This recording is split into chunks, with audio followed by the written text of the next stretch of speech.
Welcome again. अपनी जो class थी उसके अंदर अपन लास्ट टॉपिक डिस्कस कर रहे थे टेस्टिंग ऑफ सीमेंट। तो देखो बेसिकली अपन ने टेस्टिंग को दो पार्ट के अंदर डिवाइड किया था।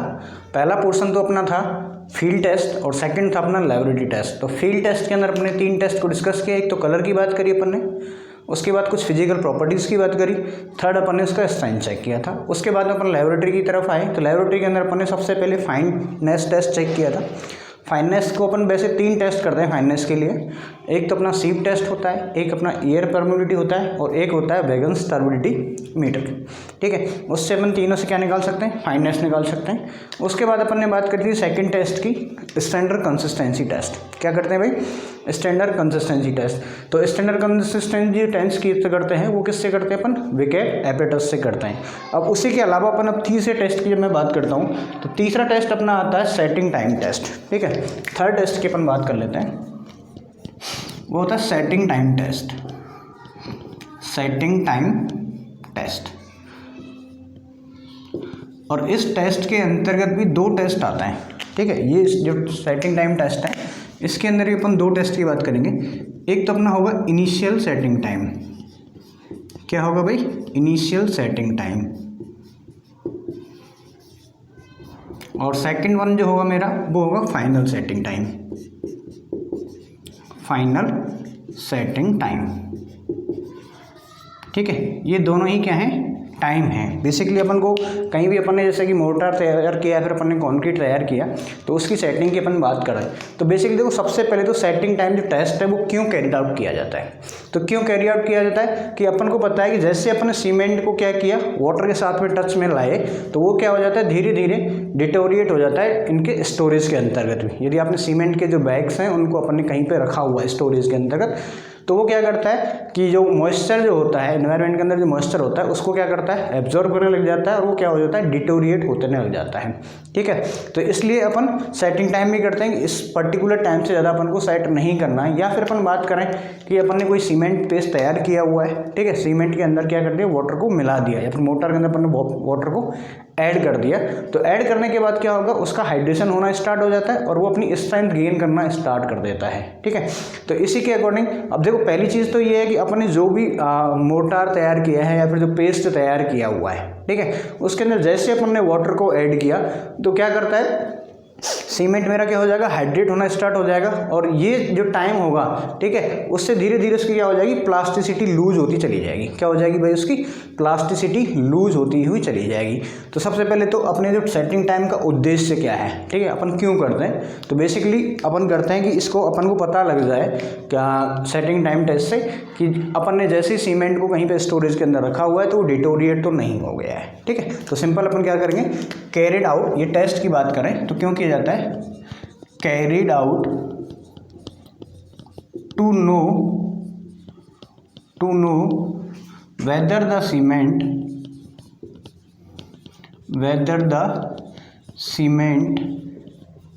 deteriorate, ठीक है,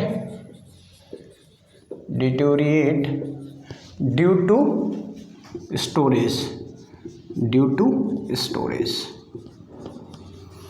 यानी स्टोरेज के कारण ये क्या है, धीरे धीरे क्या है, डिटोरिएट होना तो नहीं स्टार्ट हो गया है। ठीक है, तो carry out know the whether the cement is deteriorate due to the storage. इसके अंतर्गत अपन ने ये दो टाइम क्या होते हैं, एसोसिएट होते हैं।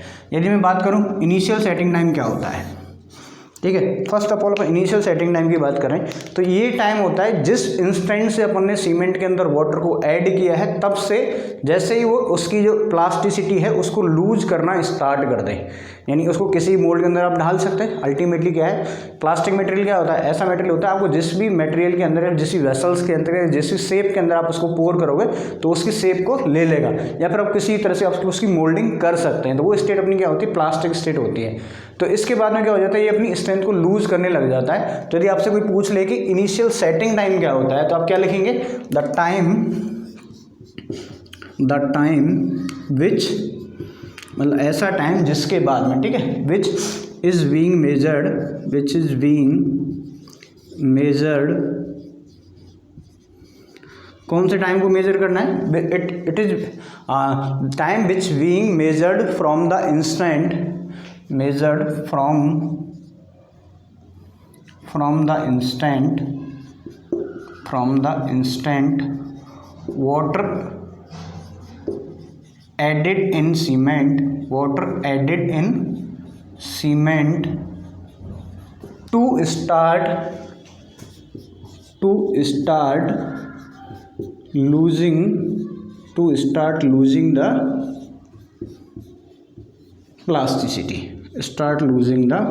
plasticity.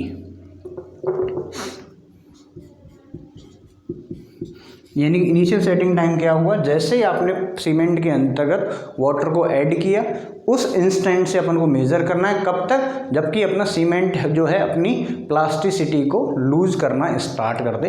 तो वो जो टाइम होता है वो क्या होता है, मेरा इनिशियल सेटिंग टाइम होता है। ठीक है, अब इस टेस्ट की बात करते हैं। तो देखो दोनों ही टेस्ट हो, एक तो अपना क्या initial setting time, final setting time, और एक अपने किया था स्टैंडर्ड कंसिस्टेंसी। इससे पहले जो टेस्ट किया था स्टैंडर्ड कंसिस्टेंसी टेस्ट था। ठीक है, इन तीनों ही टेस्टों को एक ही इंस्ट्रूमेंट से किया जाता है या फिर एक ही एपरेटस से किया जाता है, जिसका नाम क्या होता है, विकेट एपरेटस। क्या बोल देते हैं भाई, विकेट एपरेटस।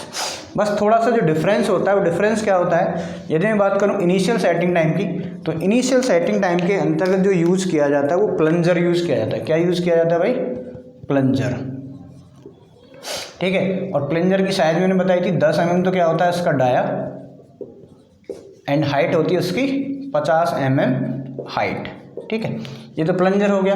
वहीं यदि मैं इनिशियल सेटिंग टाइम की बात करूं तो उसके अंदर अपन क्या यूज़ करते हैं, स्क्वायर निडल। क्या यूज़ करेंगे भाई, स्क्वायर निडल यूज़ करते हैं 1 mm की। ठीक है, इसके अलावा यदि अपन फाइनल सेटिंग की, इससे आगे जो वाला टेस्ट है उसके अंदर की मैं बात करूं तो उसके अंदर यूज़ करते हैं collar ring with square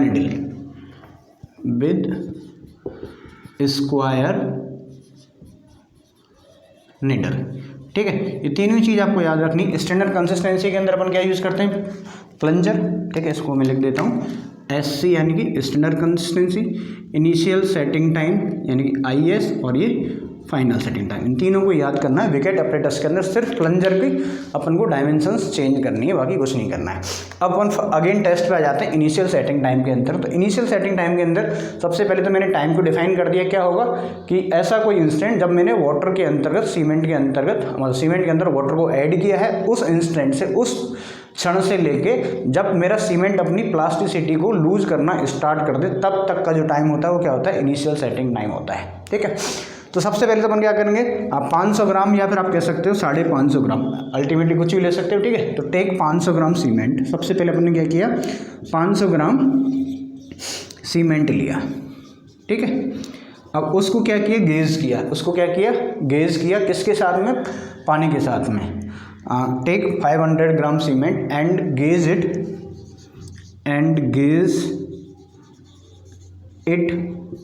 with 0.85 P। ठीक है, 0.85 P का मतलब क्या होगा, 85% ऑफ P। और P क्या है यहाँ पे, स्टैंडर्ड कंसिस्टेंसी।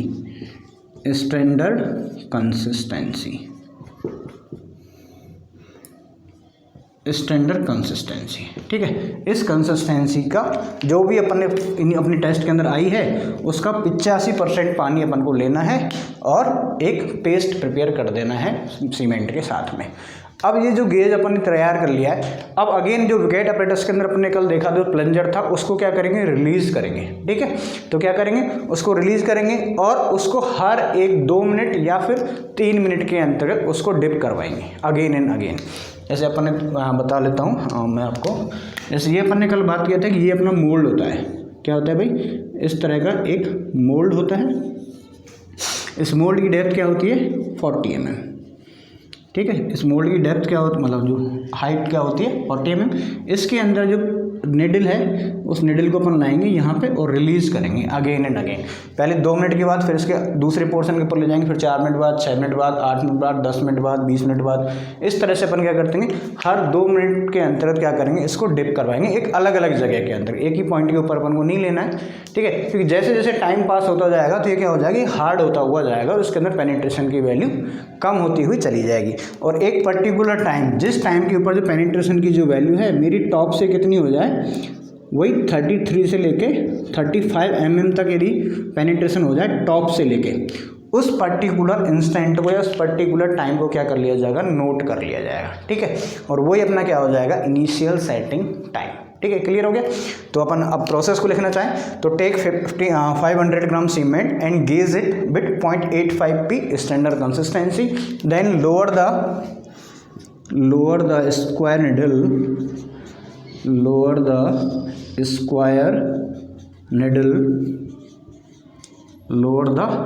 निडल, धीरे धीरे अपन क्या करेंगे, उस स्क्वायर निडल को अपन नीचे ले आएंगे एंड क्या करेंगे, पेनिट्रेट करेंगे इसके अंतर्गत, इसके अंदर। ठीक है, तो lower the square needle gently and release it quickly. Again वही प्रोसेस रहेगा, lower the square needle and release, आप चाहो तो इसको प्रोसेस को लिख भी सकते हो, निडल जेंटली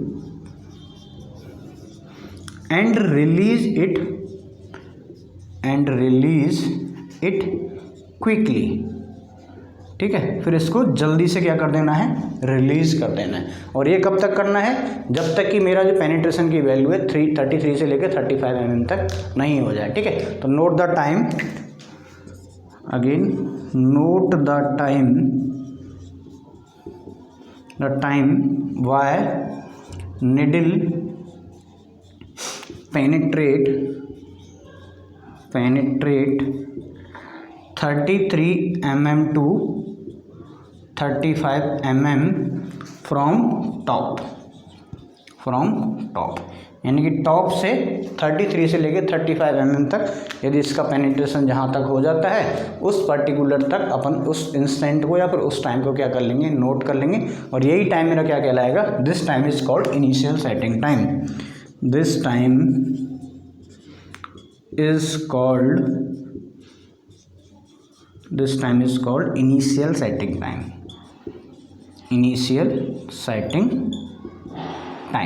इसी टाइम को अपन क्या कह देते हैं, इनिशियल सेटिंग टाइम कह देते हैं। वही यदि मैं ओपीसी की लिमिट्स की बात करूं तो ओपीसी के लिए कितना होना चाहिए, फॉर ओपीसी इनिशियल सेटिंग जो टाइम है वो मिनिमम 30 मिनट होना चाहिए। ठीक है, द इनिशियल सेटिंग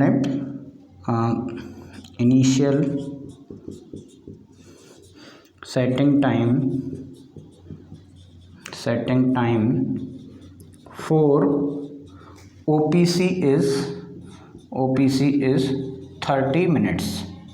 कितना होता है भाई, 30 मिनट अपना इनिशियल सेटिंग टाइम होता है। ठीक है, तो ये मेरा कंप्लीट प्रोसेस होगा किसका, इनिशियल सेटिंग टाइम का। क्या किया, 500 ग्राम सीमेंट लिया, उसको गेज किया उसके स्टैंडर्ड कंसिस्टेंसी के 0.85% तक। उसके बाद क्या किया, स्क्वायर निडल को धीरे धीरे अपन उसके सरफेस के ऊपर लाए और वहाँ से क्विकली रिलीज कर दिया। रिलीज कब तक करेंगे, उसको बार बार अपन रिलीज करेंगे, हर 2 मिनट के बाद में या फिर 3 मिनट के बाद में, और हर एक जगह अलग अलग होगी, एक ही पॉइंट के ऊपर रिलीज नहीं करेंगे, डिफरेंट पॉइंट के ऊपर उसको रिलीज करेंगे।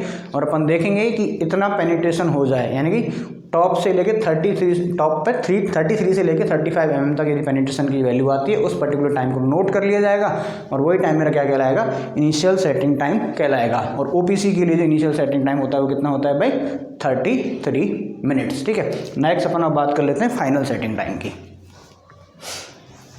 Final setting time,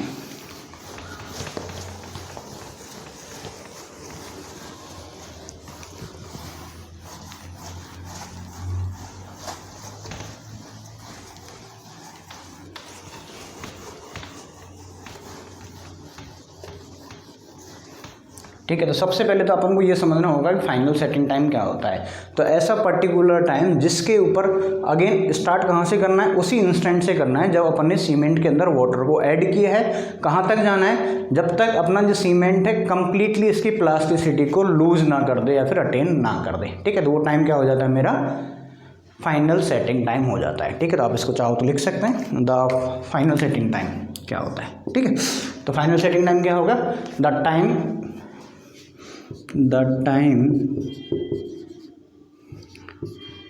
being measured from the instant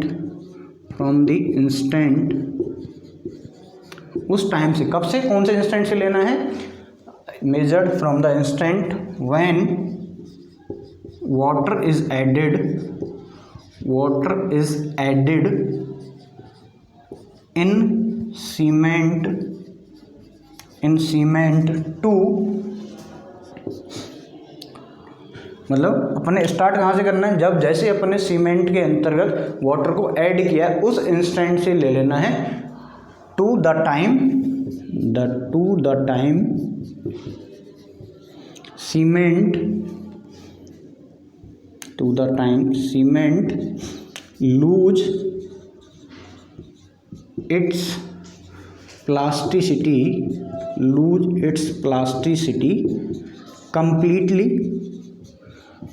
completely and attains a sufficient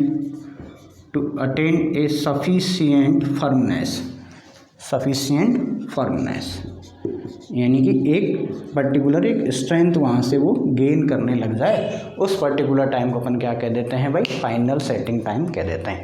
again यदि मैं प्रोसेस की बात करूँ तो प्रोसेस वही है, take 500 gram cement and gauge with 0.85 P. Again यानी कि जो वाटर लेना है वो कितना लेना अपन को, 0.85 पी लेना है। Again lower the annular ring, ठीक है। अब क्या होगा भाई, एनुलर रिंग होगी इसके अंतर्गत, उसके अंदर क्या थी, स्क्वायर नीडल थी, तो इसके अंदर क्या होगा, एनुलर रिंग होगी या फिर एनुलर कॉलर कह सकते हैं अपन, annular collar with square needle, ठीक है, with needle gently and release it quickly. Again वही सेम प्रोसेस है, तीनों ही प्रोसेस के अंदर सेम है। ऊपर से उसको धीरे धीरे रिलीज़ किया, सरफेस पे ले आया, सरफेस पे क्या कर देंगे, रिलीज़ कर देंगे उसको क्विकली। उसके बाद क्या होगा, जैसे जैसे अपन ने जो कॉलर को नीचे ले गया तो फाइनल सेटिंग टाइम क्या हो जाएगा, the final setting time is the time when annular collar fails to make an impression, यानी कि जो एनुलर कॉलर है उसका उस सीमेंट की जो सरफेस है उसके ऊपर कोई भी इम्प्रेशन नहीं बन रहा है, लेकिन निडल का बन रहा है सिर्फ, तो वो जो टाइम रहेगा वो मेरा क्या कहलाएगा, फाइनल सेटिंग टाइम कहलाएगा, ठीक है। तो the final setting time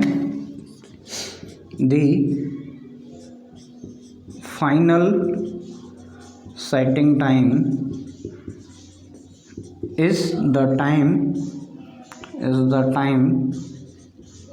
when annular collar fails to make an impression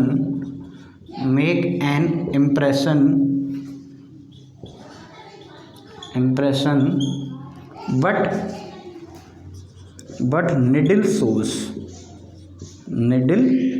shows, तो वो जो पर्टिकुलर टाइम रहेगा वो मेरा क्या कहलाता है, फाइनल सेटिंग टाइम कहलाता है। वहीं यदि मैं ओपीसी की बात करूँ तो ओपीसी के लिए कितना होता है, फॉर ओपीसी का मतलब क्या होता है, ordinary Portland cement. For OPC the final setting time is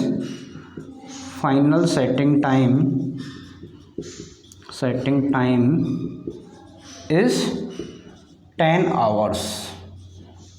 ours या फिर 600 मिनट्स, ठीक है। तो ये मेरा सिंपल सा फाइनल सेटिंग टाइम हो गया। सबसे पहले अपन ने ये पढ़ा कि फाइनल सेटिंग टाइम होता क्या है, तो ऐसा टाइम जो कि पर्टिकुलरली मेजर किया जाता है कब से, जब भी अपन ने सीमेंट के अंदर वाटर को ऐड किया उस पर्टिकुलर इंस्टेंट से लेके जब तक कि मेरा सीमेंट पूरी अपनी प्लास्टिसिटी को खोद ना दे, ठीक है, कंप्लीटली अपनी प्लास्टिसिटी को लूज कर दे, या फिर अपन कह सकते हैं कि वो उसके अंतर्गत कुछ फर्मनेस आ जाए, एक सफिशिएंट फर्मनेस उसके अंतर्गत जनरेट हो जाए, तो वो जो दोनों के बीच का जो टाइम होता है उसको अपन कह देते हैं फाइनल सेटिंग टाइम।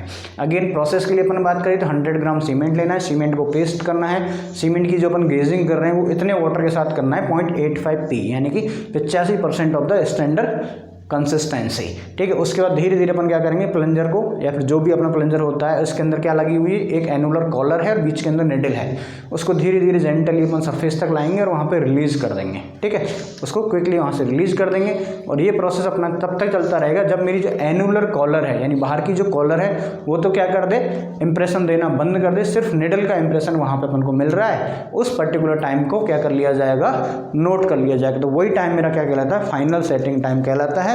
और पर्टिकुलर यदि मैं ओपीसी की बात करूँ, ऑर्डिनरी पोर्टलैंड सीमेंट की बात कर लेता हूँ, तो वो कितना हो जाता है अपना 10 आवर्स अपना इसका पर्टिकुलर टाइम हो जाता है, ठीक है। तो ये तो अपना क्या हो गया, थर्ड टेस्ट हो गया, setting time test. Now comes to the fourth test, that is soundness test. अभी अपन बात करेंगे साउंडनेस टेस्ट की।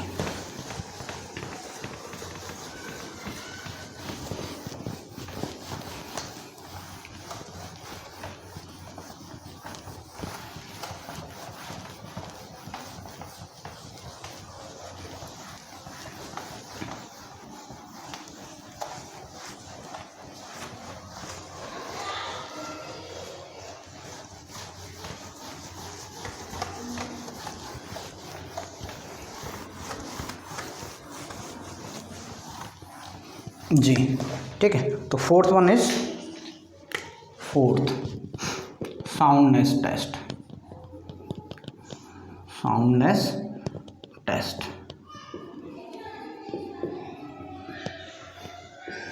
ठीक है। तो इस बात को थोड़ा सा ध्यान रखना है कि अपन ने जब ब्रिक के लिए साउंडनेस टेस्ट किया था तो अपन ने क्या किया था, 2 ब्रिक्स ली थी और ब्रिक्स को आपस में स्ट्रक करके वहाँ से मेटेलिक साउंड आ जाती है, तो वो साउंडनेस अलग है और ये साउंडनेस थोड़ी सी क्या है, डिफरेंट है। तो बेसिकली देखो ये जो साउंडनेस का जो टेस्ट किया जाता है ये इसलिए इम्पोर्टेंट है कि जब भी अपन सीमेंट लेते हैं, ठीक है, तो सीमेंट क्या करता है, उसके अंतर्गत वॉल्यूम का चेंज होने लग जाता है कई बारी, ठीक है। क्या होने लग जाता है, उसका वॉल्यूम चेंज होने लग जाता है। यदि वाटर को उसके साथ ऐड कर दिया तो हीट ऑफ हाइड्रेशन के साथ यदि उसके अंदर बहुत ज़्यादा वॉल्यूम चेंज हो रहा है तो उस वॉल्यूम चेंज से अपने क्या हो जाता है, उसके सीमेंट की ड्यूरेबिलिटी पे बहुत ज़्यादा इफेक्ट होता है। ड्यूरेबिलिटी मतलब होता है लंबे टाइम तक टिकने की क्षमता, या फिर अपन कह सकते हैं धीरे धीरे सीमेंट क्या है, डिटोरिएट होने लग जाता है। तो इसलिए अपन क्या करते हैं, साउंडनेस टेस्ट करते हैं। तो बेसिकली साउंडनेस यहाँ पे जो डिनोट करेगा वो करेगा उसके चेंज इन वॉल्यूम को, ठीक है। तो यदि मैं डेफिनेशन की बात करूँ या फिर मैं क्या करूँ, साउंडनेस क्यों इंपॉर्टेंट है, तो basically it is important that cement after setting does not show any appreciable change in volume, यानी सीमेंट अपना जो सेट हो गया है उसके बाद में कोई भी वॉल्यूम के चेंज ना हो। यदि ऐसा होता है तो इससे क्या होता है, जो ड्यूरेबिलिटी है वो ज़्यादा अफेक्ट होती है कोई भी स्ट्रक्चर की। तो बेसिकली जब मैं बात करूँ साउंडनेस होती क्यों है, तो देखो साउंडनेस का जो रीज़न होता है बेसिकली वो इसके 3 जो कॉन्स्टिट्यूएंट्स हैं उनकी वजह से होता है। यदि इस एक्सिस के अंतर्गत लाइम हुआ या फिर मैग्नीशिया हुआ एंड सल्फर, ये 3 क्या हैं, मेन इंग्रेडिएंट हैं जिनकी वजह से सीमेंट का सेट होने के बाद में क्या होता है, वॉल्यूम के अंतर्गत चेंज होता है, ठीक है। तो सबसे पहले तो अपन यही लिख लेते हैं कि साउंडनेस अपन क्यों इंपॉर्टेंट है, ठीक है। साउंडनेस क्यों इंपॉर्टेंट है, तो साउंडनेस टेस्ट की अपन बात करें तो इट इज़ इम्पॉर्टेंट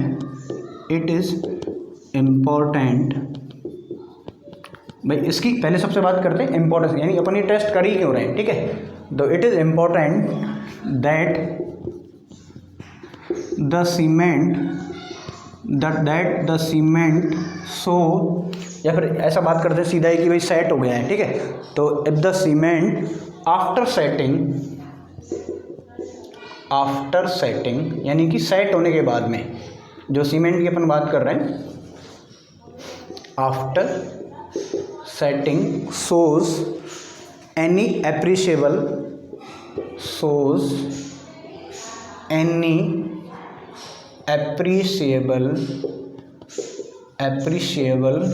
volume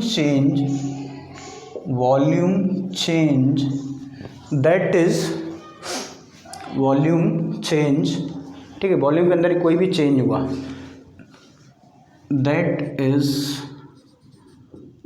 या फिर लिख सकते हो directly that affects the durability of structures, यानी कि अपन ने क्या बात किया है कि कोई भी सीमेंट है, ठीक है, सीमेंट को क्या कर दिया, वाटर के साथ उसको ऐड कर दिया, उसका हीट ऑफ हाइड्रेशन हो गया, उसके बाद सेटिंग हो गई उसकी, ठीक है, यानी वो सेट हो गया। उसके बाद में भी यदि उसके वॉल्यूम में चेंजेस हो रहे हैं, यदि सेट होने के बाद भी यदि वॉल्यूम के अंदर चेंजेस हो रहे हैं तो वो अपने स्ट्रक्चर के लिए हानिकारक है, सिंपल सा। तो यदि मैं बात करूँ कोई सीमेंट साउंड है तो इसका मतलब है कि उसके अंदर वॉल्यूम चेंज नहीं होता है। यदि आपसे बोला जाए कि सीमेंट अनसाउंड है, दैट मीन्स कि वो क्या कर रहा है, वॉल्यूम चेंज को शो कर रहा है, बहुत ज़्यादा उसके अंदर वॉल्यूम के चेंजेस हो रहे हैं। अब इस वॉल्यूम चेंज की वजह से क्या है, मेरे स्ट्रक्चर की ड्यूरेबिलिटी के ऊपर अफेक्ट होता है। तो बेसिकली साउंडनेस जो सीमेंट के अंदर होती है, क्यों होती है, soundness in cement is due to lime.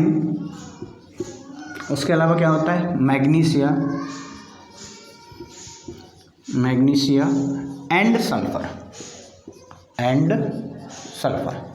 ठीक है। तो ये मेन क्या है, कंपोनेंट है जिनकी वजह से क्या होती है, इसके अंतर्गत क्या होती है भाई, साउंडनेस होती है, ठीक है।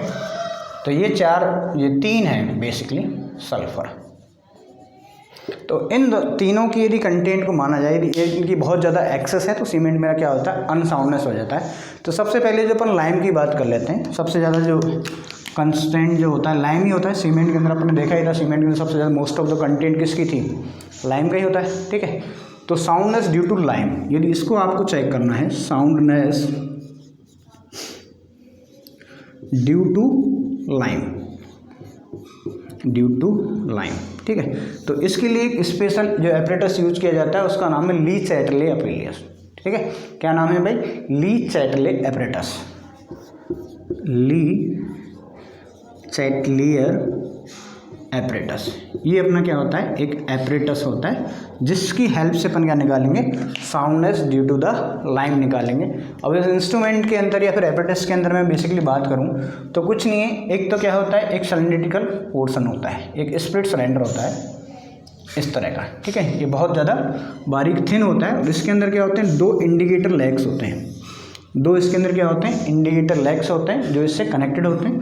इसके अलावा दो ग्लास प्लेट अपन रखते हैं और इसके ऊपर वेट रख देते हैं, ठीक है, इसके ऊपर वेट रख देंगे। ये दो क्या है, इसके इंडिकेटर लेग्स हैं। इंडिकेटर लेग्स की यदि मैं लेंथ की बात कर लेता हूँ, कई बार ऑब्जेक्टिव में पूछ लेता है, तो ये जो लेंथ होती है वो होती है अपनी 165 mm, इन दोनों इंडिकेटर की लेंथ होती है। इस यदि सिलेंडर की साइज़ बात करूँ तो इसकी जो हाइट होती है वो कितनी होती है, 30 mm होती है।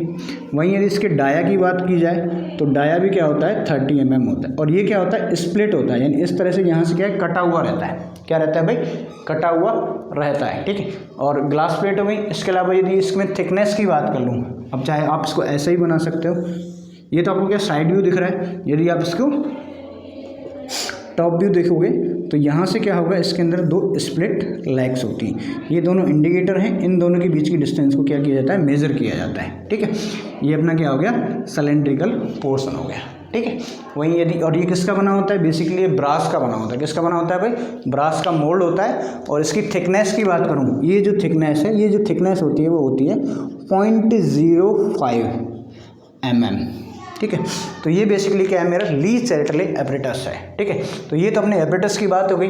वहीं यदि मैं बात करूं अगेन अब प्रोसेस की, ठीक है, तो सीमेंट को अपन ने गेज करना है। जैसे अपन ने इनिशियल सेटिंग टाइम के अंदर किया, फाइनल सेटिंग टाइम के अंदर किया, तो वहाँ पे तो अपन ने गेज किया था 0.85%, ठीक है। यहाँ पे अपन करेंगे 0.78 p, यानी कंसिस्टेंसी का कितना लेंगे, 78% ही वाटर इसके अंदर लेंगे और एक पेस्ट तैयार कर लेंगे। इस पेस्ट को अपन क्या करेंगे, इस मोल्ड के अंतर्गत फिल कर देंगे। इसके ऊपर ग्लास प्लेट को हटा देंगे, नीचे की तरफ गार्ड पेस्ट लगा ली, उसके बाद इसके अंदर इसको फिल कर देंगे, ठीक है। इस सीमेंट को फिल करने के बाद में इसको अपन 24 आवर्स तक रूम टेम्परेचर के अंदर वाटर के अंदर इमर्स करके रख देंगे। दोनों तरफ glass plate top and bottom के अंदर लगाएंगे और ऊपर से हल्का सा वेट इसके ऊपर रख देंगे। इस अभी पूरी जो असेंबली है, इस पूरी असेंबली को वाटर के अंतर्गत इंसर्ट करके रखेंगे 24 आवर्स के बाद में। उसके बाद अपन क्या करेंगे, जो मोल्ड है उसको रिमूव करेंगे और इसके जो इंडिकेटर लेग्स हैं, इन लेग्स के बीच की डिस्टेंस को क्या कर लिया जाएगा, मेजर कर लिया जाएगा। ये दोनों जो इंडिकेटर लैग हैं इनकी जो डिस्टेंस है बीच की उसको मेज़र कर लिया जाएगा। उसके बाद अगेन क्या करेंगे, अपन इसको वाटर के अंदर इंसर्ट करेंगे। अब जो वाटर है उसको अपन क्या करेंगे, बॉईल करेंगे, यानी उसका टेम्परेचर इस तरह से इंक्रीज़ करेंगे कि 25 से लेकर 30 मिनट के अंतर्गत वो बॉइलिंग पॉइंट तक पहुँच जाए। और इस टेम्परेचर को मेंटेन किया जाएगा अप्रॉक्सीमेटली 3 आवर्स तक। 3 आवर्स के बाद में अगेन अपन क्या करेंगे, इन दोनों इंडिकेटर लैग्स के बीच की डिस्टेंस को मेजर करेंगे। यदि इसके अंदर वॉल्यूम के अंदर चेंज होगा तो ये क्या होंगी, स्प्लिट जो लैग्स जो हैं वो क्या कर जाएंगी, थोड़ी इनकी डिस्टेंस बढ़ जाएगी। तो दोनों का बीच का डिफरेंस देख लेंगे कि इनके बीच का डिफरेंस कितना हुआ है। ठीक है, तो वो जो पर्टिकुलर जो डिस्प्लेसमेंट को मेजर किया जाएगा स्प्लिट लैग से या फिर इंडिकेटर आर्म से, वही अपनी क्या दिखाएगा, साउंडनेस दिखाएगा। पर्टिकुलर सीमेंट के लिए कितनी होती है वो अपन आगे क्लास के अंदर, मतलब आगे इसी चैप्टर के अंदर पढ़ने वाले हैं। ठीक है, तो आपको प्रोसेस समझ में आ गया। ठीक है, इस प्रोसेस को अपन लिख देते हैं सिंपल सा। फर्स्ट तो क्या करना है भाई, गेजिंग करनी है सीमेंट का। सबसे पहले क्या करेंगे, गेज करेंगे। ठीक है, तो gauge the cement, gauge the cement, gauge the cement with 0.78 P. ठीक है, 0.78 पी का मतलब क्या हो गया, स्टैंडर्ड कंसिस्टेंसी का कितना लेना है, 0.78% लेना है। ठीक है, and fill the paste in the mould, यानी ये पेस्ट तैयार किया और अपन ने क्या कर दिया, इस मोल्ड के अंदर इसको क्या कर दिया, फिल कर दिया। ठीक है, फिर अगेन अपन क्या करेंगे, cover the top and bottom, cover the top and bottom of mould with glass plates, यानी कि ग्लास की प्लेट से अपन क्या करेंगे, टॉप और बॉटम को क्या कर देंगे, यहाँ पे कवर कर देंगे। ठीक है, ये भी क्लियर होगी कहानी। ठीक है, अब क्या करेंगे, and place the whole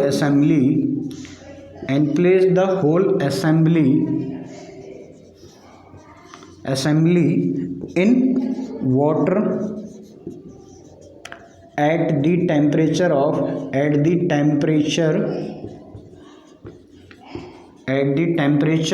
27 degree to 30 degree centigrade for 24 hours, यानी 24 घंटे तक अपन ने क्या किया, उसको पानी के अंतर्गत इंसर्ट करके रख दिया है। ठीक है, अब क्या करेंगे, मोल्ड को रिमूव करेंगे। After that remove the mould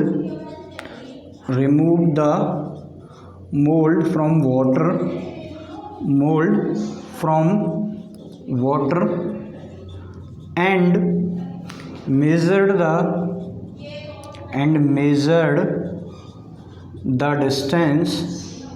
measured the distance between indicator arms। ठीक है, ये जो दोनों इंडिकेटर आर्म्स हैं इनके बीच की क्या कर ली जाएगी, डिस्टेंस को मेज़र कर लिया जाएगा। ठीक है, यहाँ तक की कहानी क्लियर हो गई। इन दोनों के बीच के डिस्प्लेसमेंट को मेज़र कर लिया कि कितना ये डिस्प्लेस यहाँ पे हुआ है। देन क्या करेंगे, देन अगेन अब दोबारा से क्या करना है, इसको मोल्ड को पानी के अंदर रखेंगे। ठीक है, then again we immerse the assembly कह लो चाहे पूरा मोल्ड कह लो, एक ही बात है। ठीक है, entire assembly, immerse the entire assembly in the water. Again अपन ने क्या कर दिया, उसको वाटर के अंदर रख दिया and increase the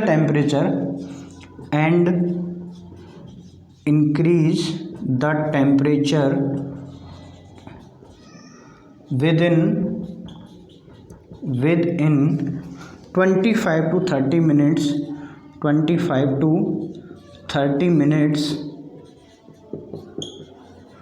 up to boiling point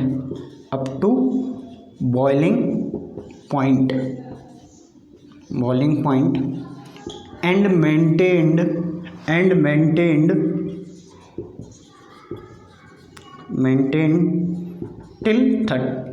till 3 hours। 3 hours तक अपन क्या करेंगे, उस टेम्परेचर को मेंटेन करेंगे नेक्स्ट 3 आवर तक, ठीक है। अगेन अब क्या करेंगे, अब 3 घंटे बाद में अगेन जो अपन ने क्या किया, ये जो मोल्ड है इसको क्या कर लेंगे, इनके बीच की जो स्प्लिट है, ठीक है, note the displacement of split with the help of indicator arms. Then note the split displacement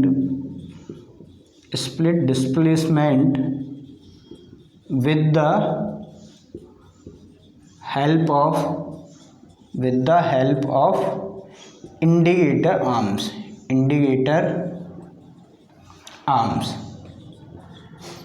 ठीक है। इंडिकेटर आर्म्स की हेल्प से अपन क्या कर लेंगे, दोबारा इसको मेज़र कर लेंगे। वहीं मैं बात करूँ, अब 2 बार अपन ने मेज़र किया, एक बार तो अपन ने क्या किया 24 आवर्स तक उसको वाटर के अंदर इंसर्ट किया, तब अपन ने मेज़र कर लिया था दोनों स्प्लिट लेग्स के डिस्प्लेसमेंट को। उसके बाद दोबारा क्या किया अपन, 3 घंटे तक उसको बॉयल वाटर के अंदर इंसर्ट रखा, उसके बाद में किया।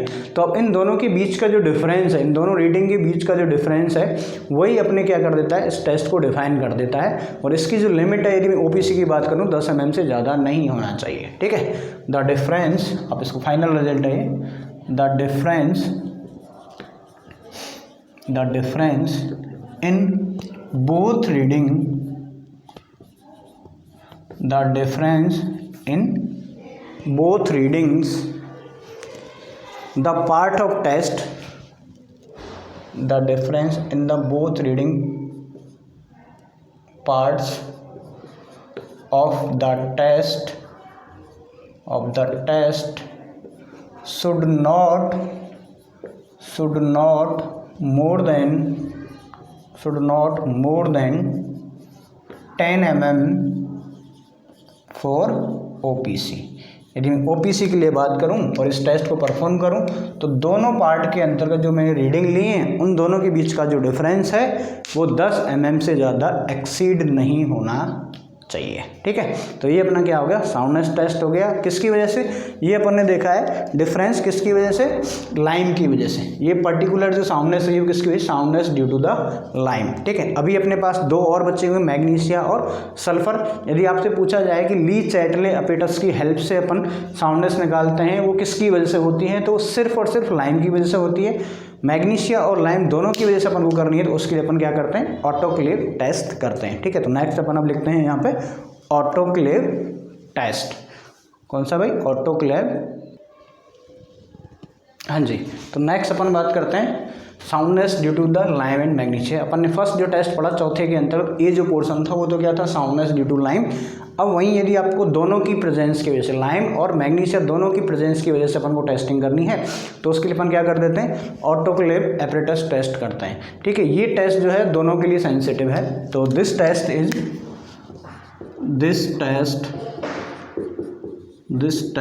Is sensitive for both lime and magnesia, दोनों की प्रेजेंस को ये क्या कर देता है, शो कर देता है मेरा कौन सा, ऑटोक्लेव एपरेटस, ठीक है। तो इसके अंदर अपन को क्या करना है, सबसे पहले एक प्रिपेयर करना है मोल्ड, ठीक है। अब मोल्ड क्या होगा, 25 mm का क्यूब प्रिपेयर करेंगे। यानी क्या किया, एक मोल्ड लिया जिसका क्या है, सारी जो डायमेंशन है वो क्या है, 25 mm है। लेंथ, विड्थ और हाइट की बात करें तो सारी क्या है, 25 mm। 25 mm का क्या करेंगे, एक क्यूब प्रिपेयर करेंगे, ठीक है। सबसे पहले क्या करेंगे, एक 25 mm का एक क्यूब प्रिपेयर करेंगे। इस पूरे क्यूब को किसका बनाया जाएगा, लीन सीमेंट का बनाया जाएगा, ठीक है। अब इसको पूरे ऑटोक्लेव, एक क्या होता है, एक जैसे ओवन टाइप का होता है, ठीक है। तो उसके अंदर क्या कर देंगे, इसको रख देंगे, और जैसे जैसे अपन इसके टेम्परेचर को बढ़ाएंगे तो वहाँ से क्या है, एक स्टीम प्रेशर इसके ऊपर जनरेट होता है, ठीक है। यानी भाप की हेल्प से क्या होता है, एक स्टीम का प्रेशर इसके अंदर जनरेट होता है, और जो प्रेशर है उसको इंक्रीज किया जाएगा अप्रॉक्सीमेटली 21 kg/cm² तक, ठीक है। और इसको नेक्स्ट 3 घंटे तक क्या किया जाएगा, मेंटेन किया जाएगा। उसके बाद में अपन क्या करेंगे, मोल्ड को रिमूव कर लेंगे, और जो भी इसके जो क्यूब है उसके वॉल्यूम के अंतर्गत कितना एक्सपेंड हुआ या फिर रिड्यूस हुआ, उसको अपन नोट कर लेंगे। और यही जो परसेंटेज के अंदर जो चेंज हुआ है वो क्या दे देता है, ऑटोक्लेव की वैल्यू दे देता है, ठीक है। तो ये सिंपल सा टेस्ट है, इसका प्रोसेस मैं यहाँ पे बता देता हूँ। तो सबसे पहले तो ये याद रखना है कि यदि साउंडनेस आपको due to lime in manganese से निकालनी है तो कौन से टेस्ट से निकालेंगे, ऑटोक्लेव एपरेटस से निकालेंगे। ठीक है, सबसे पहले क्या करेंगे, एक मोल्ड प्रिपेयर करेंगे। तो प्रिपेयर ए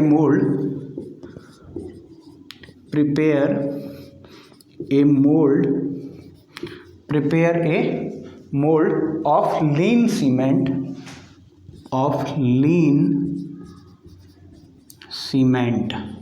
लीन सीमेंट का मतलब क्या है, सीमेंट के अंदर सिर्फ आपको वाटर ऐड करना है, इसके अलावा कुछ चीज़ ऐड नहीं करनी है। Cement of size 25 mm cube, 25 mm cube, यानी इसकी तीनों ही डायमेंशन क्या है, 25, 25, 25 mm है। ठीक है, तो आप क्या करेंगे, इसको पूरे को ऑटोक्लेव के अंदर रखेंगे। Place the mould in autoclave के अंदर अपन क्या कर देंगे, इसको रख देंगे। In which steam pressure is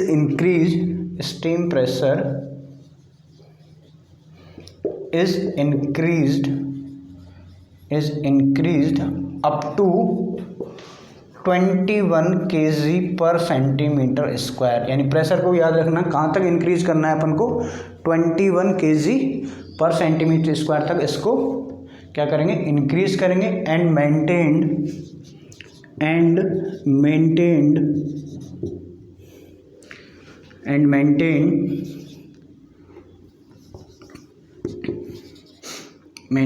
it up to next 3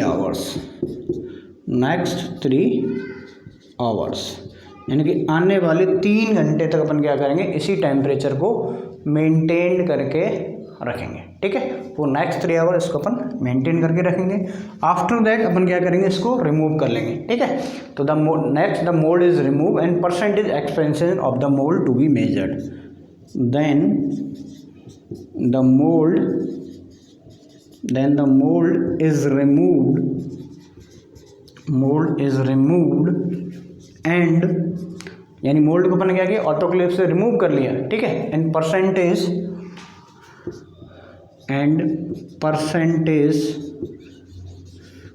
expansion to be measured, यानी कि परसेंटेज के अंदर अपन क्या करेंगे, इसके एक्सपेंशन को मेज़र कर लेंगे। ठीक है, नोट कर लेंगे अपन। ठीक है, अब बात करते हैं अपन फाइनल रिजल्ट की, यानी कि each direction which should not exceed 0.85% of OPC। ठीक है, the mould is noted, the expansion should not be 0.8% या should not be exceed कर लो, should not be exceed 0.8% in each direction, किसी भी डायरेक्शन के अंतर्गत 0.8 से ज़्यादा एक्सपेंशन उसके अंतर्गत नहीं होना चाहिए। किसके लिए, फॉर OPC। ये भी कंडीशन किसके लिए है, OPC के लिए। अब OPC का मतलब तो आप समझ ही गएंगे, ऑर्डिनरी पोर्टलैंड सीमेंट। तो इस तरह से अपन क्या करते हैं, साउंडनेस निकाल लेते हैं due to lime and magnesia. ठीक है, नेक्स्ट अपन बात करते हैं नेक्स्ट टेस्ट की, strength test, that is compressive strength test. ठीक है, नेक्स्ट बात करेंगे अपन कंप्रेसिव। तो नेक्स्ट टेस्ट आता है अपना कंप्रेसिव स्ट्रेंथ टेस्ट। ठीक है, तो बेसिकली देखो कंप्रेसिव स्ट्रेंथ टेस्ट जो है वो अपनी 2 मशीन होती हैं, या तो आप कर सकते हो UTM के अंतर्गत। किसके अंतर्गत भाई, UTM का मतलब होता है universal testing machine, universal testing machine. ठीक है, एक तो क्या होती है अपनी यूनिवर्सल टेस्टिंग मशीन होती है, या फिर आप कर सकते हो CTM के अंतर्गत। ठीक है, तो CTM का मतलब क्या होता है, compressive testing machine, compression testing machine. ठीक है, तो यदि UTM की बात करते हैं, UTM के अंदर आप टेंसाइल टेस्ट कर सकते हो, स्प्लिट टेंसाइल टेस्ट कर सकते हो, बेंडिंग स्ट्रेंथ के लिए टेस्ट कर सकते हो। ठीक है, इसमें सारे टेस्ट हो जाते हैं। यूनिवर्सल का मतलब ये होता है जबकि CTM जो होती है उसमें सिर्फ कंप्रेसिव स्ट्रेंथ टेस्ट ही किया जाता है। ठीक है, तो सबसे पहले देखो अब तक जो अपन बात कर रहे थे सीमेंट के अंदर डायरेक्टली अपन वाटर ऐड कर रहे थे, लेकिन अब जब अपन कंप्रेसिव स्ट्रेंथ टेस्ट करते हैं तो उसके लिए अपन क्या बनाएंगे, मोर्टार बनाएंगे। ठीक है, यानी कि आपने सीमेंट तो लेना ही है, सीमेंट के साथ साथ क्या लेनी है आपको, सैंड भी लेके चलनी है। ठीक है, सीमेंट एंड सैंड, और इन दोनों का जो रेशियो लेके चलना है वो चलना है 1:3। यदि आप 100 ग्राम सैंड ले रहे हो, मतलब सॉरी सीमेंट ले रहे हो, तो 300 ग्राम क्या लेनी पड़ेगी आपको, सैंड लेनी पड़ेगी। तो अप्रॉक्सीमेटली जब अपन वेट की बात करते हैं तो वेट ऑफ सैंड अपन लेते हैं 550 ग्राम। ठीक है, एंड वाटर सीमेंट रेशियो लेंगे यहाँ पे।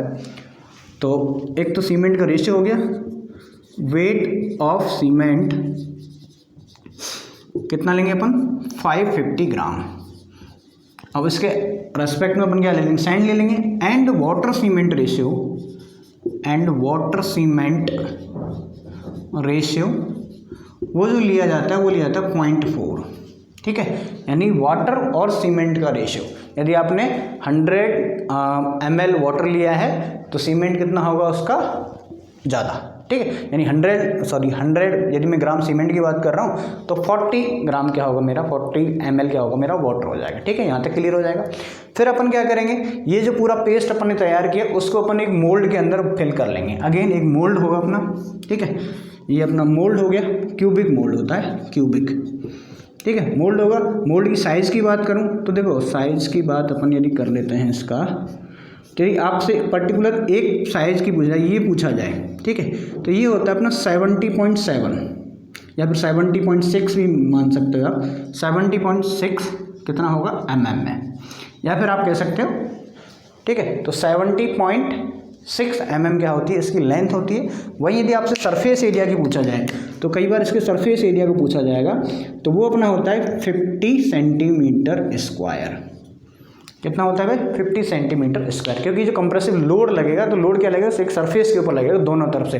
कंप्रेसिव का मतलब क्या होता है, दोनों तरफ से अपन क्या करते हैं, उसको दबा रहे हैं। ठीक है, उसको क्या कर रहे हैं अपन, कंप्रेस कर रहे हैं। ठीक है, तो बेसिकली अपन को क्या करना है, ये मोल्ड हो गया। अब इस मोल्ड के अंदर अपन क्या करेंगे, इस पेस्ट को फिल कर लेंगे। ठीक है, तो mortar to be filled, mortar to be filled, to be filled in the mold, in the mold, और साइज क्या होगी, ऑफ साइज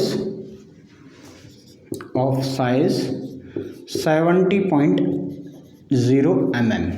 ठीक है, 74 mm, and immerse in water, and immerse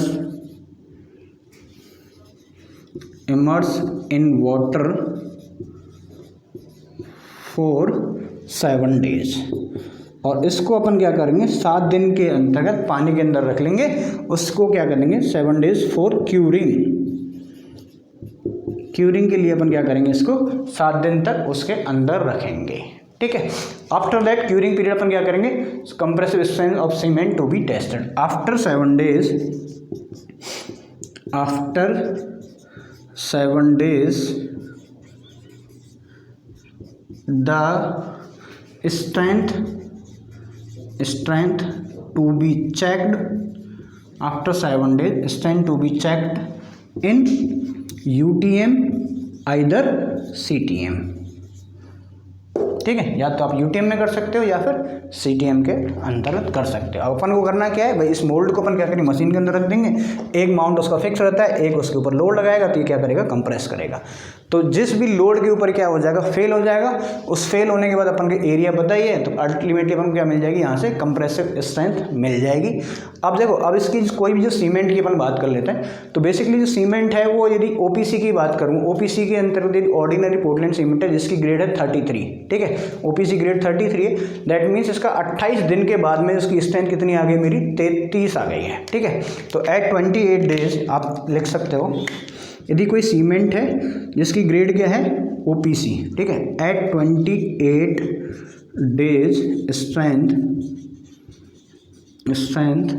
is 33 newton पर mm स्क्वायर। यदि किसी cement की जो स्ट्रेंथ है 28 दिन के अंदर क्या है, 33 न्यूटन पर mm स्क्वायर है, तो वो कौन सी ग्रेड होगी अपनी, OPC 33। ठीक है। ओपीसी के अंदर 3 ग्रेड अपन को नॉर्मली मिलती हैं, 33, 43 एंड 53, ठीक है।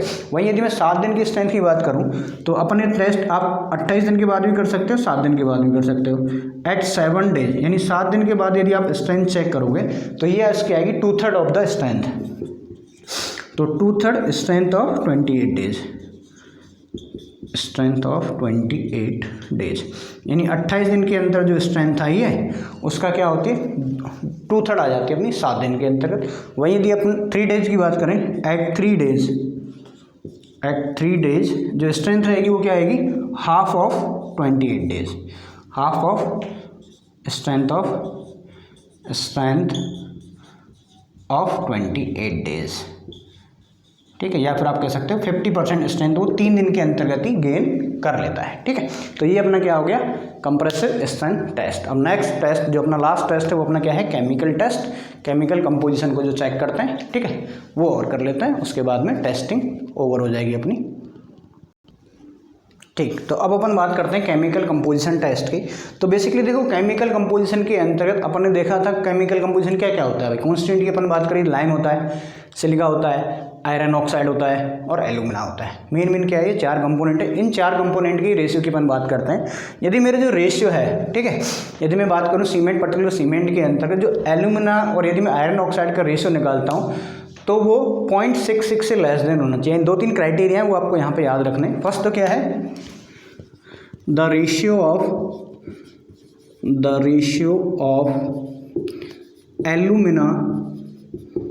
एल्यूमिना टू आयरन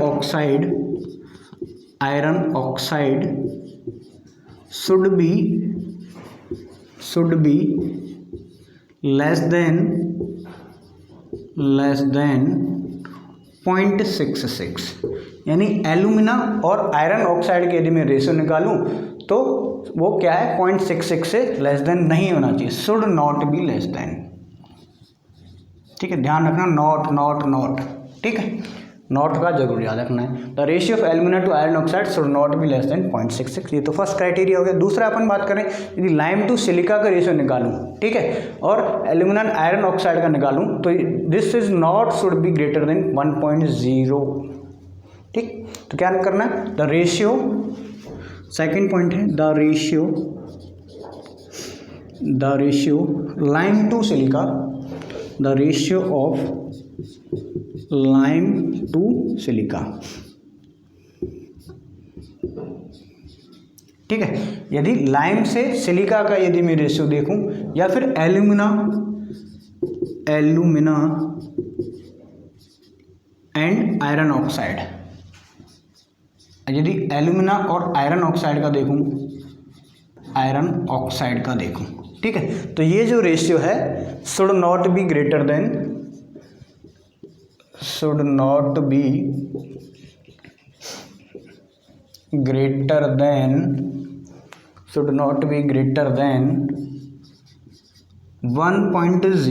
इससे ज़्यादा नहीं होना चाहिए भाई। लाइम और सिलिका का या फिर एल्यूमिना एंड आयरन ऑक्साइड का जो रेशियो है वो इससे ज़्यादा नहीं होना चाहिए, और should not less than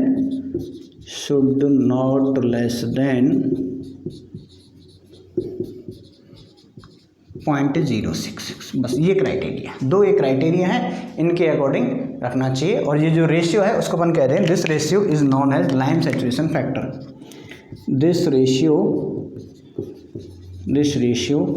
is known as इस रेशियो को क्या कहा जाता है भाई, lime saturation factor, known as या फिर termed as lime saturation factor,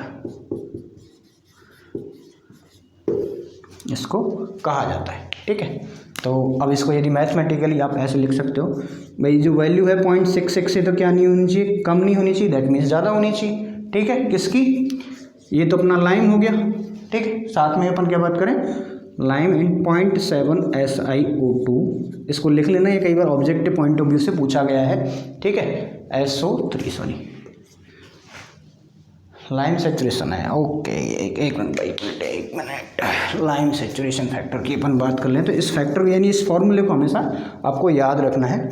इसकी वैल्यू है वो 0.66 से कम नहीं होनी चाहिए और वैल्यू क्या है CaO.0.7 SO3 अपॉन में सारे फैक्टर्स अपने यहाँ पे आ जाएंगे, यानी कि 2.8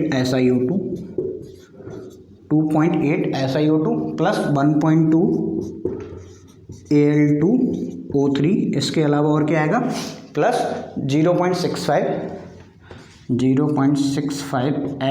Fe2O3। इनकी जो वैल्यू है वो 0.66 से कम नहीं होनी चाहिए और 1.02 से ज़्यादा नहीं होनी चाहिए। और इस फैक्टर को क्या कहा जाता है, लाइम सेचुरेशन फैक्टर। इस फैक्टर को हमेशा याद रखना, ऑब्जेक्टिव पॉइंट ऑफ व्यू से बहुत ज़्यादा इंपॉर्टेंट है।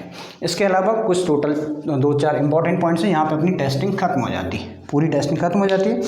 इसके अलावा कई बार ये ऑब्जेक्टिव पॉइंट ऑफ व्यू से पूछा जाता है कि टोटल जो मैग्नीशिया का वेट है वो 5% से ज़्यादा नहीं होना चाहिए। टोटल वेट, ये इंपॉर्टेंट पॉइंट्स हैं, स्पेशल पॉइंट लिख सकते हो चाहो, स्पेशल पॉइंट्स, ठीक है। तो total weight of magnesia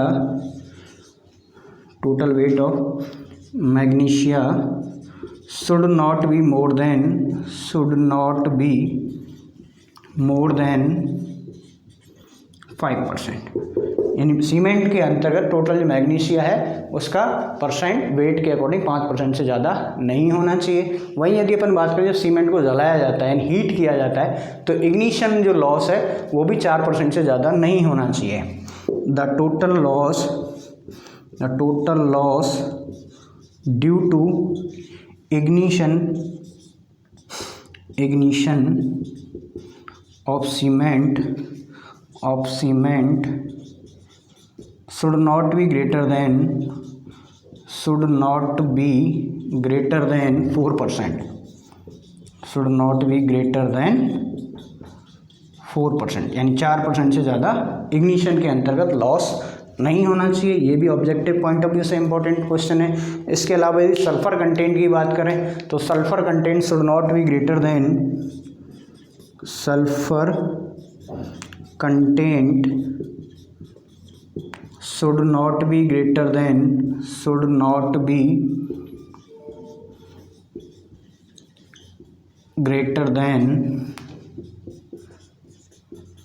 2.75%। Sulphur की जो कंटेंट है वो 2.75 से ज़्यादा नहीं होनी चाहिए। वहीं यदि मैं बात करूँ insoluble residue should not B greater then 1.5।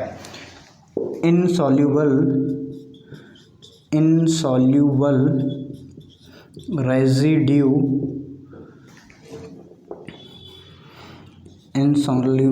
Residue should not B greater then 1.5%, ठीक है। तो ये चारों इंपॉर्टेंट पॉइंट्स हैं, ये आपको याद रखना है कि जो टोटल वेट ऑफ मैग्नीशिया है वो 5% से ज़्यादा नहीं होना चाहिए, loss due to the ignition 4% से ज़्यादा नहीं होना चाहिए, सल्फर की कंटेंट है वो 2.75 से ज़्यादा नहीं होनी चाहिए और इनसॉल्यूबल रेजिड्यू है वो भी 1.5% से ज़्यादा नहीं होना चाहिए, ठीक है। तो ये बेसिकली ये सीमेंट की कंप्लीट अपन ने टेस्टिंग इस लेक्चर के अंतर्गत कवर कर ली, ठीक है। नेक्स्ट क्लास के अंदर अपन पढ़ेंगे टाइप्स ऑफ सीमेंट। आज की क्लास में इतना ही, थैंक यू।